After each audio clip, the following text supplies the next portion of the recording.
কদিন আগে আমার বাবার বাড়িতে গিয়েছিলাম সবাই মিলে, আমি, আমার ছেলে, আমার মেয়ে। আর আমার বাড়ি না গ্রামে বন্ধুরা, আমি তো শিলিগুড়িতে থাকি।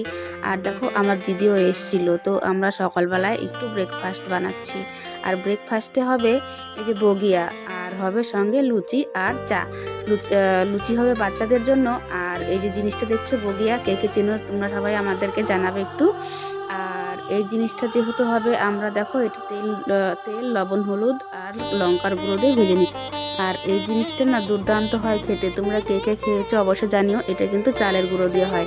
তো বন্ধুরা সবাই আমরা চা খেয়ে চলে গেলাম একটু মাঠের দিকে যাব একটু আমরা মাঠে ঘুরতে, যেহেতু আমি, আমার দিদি এসছি, আমার মেয়ে আর আমার ছেলে। আর আমার দিদির ছেলে দেখো পিছু নিয়েছে আমাদের আসার জন্য, আমাদের সঙ্গে সঙ্গে। ওদেরকে বললাম তোরা আসিস না, আমরা একটু অনেক দূরে দিয়ে যাচ্ছিলাম, অনেক দূরে মানে বাড়ির থেকে বেশ খানিকটা দূরে, তো বাচ্চাদেরকে নিয়ে যাওয়াটা ভালো হবে না। তো তার জন্য ওদেরকে বললাম তোরা থাক। তো যাই হোক দেখো আমরা চলে এসেছি সর্ষে খেতে একটু আমরা ছবি তুললাম সবাই মিলে, একটু ভিডিও করলাম। আর এটা দেখো আমার মেয়ে শাড়ি পরে এসেছিল, ওকে তো শাড়ি পরে সর্ষে খেতে খুবই সুন্দর লাগছিল, তো তোমাদেরকেও একটু দেখিয়ে দিলাম। তারপরে দেখো এটা আমার বাবার বাড়িতে উঠানেই দেখো কত ফুল গাছ লাগিয়েছে আমার বৌদি আর আমার মা মিলে।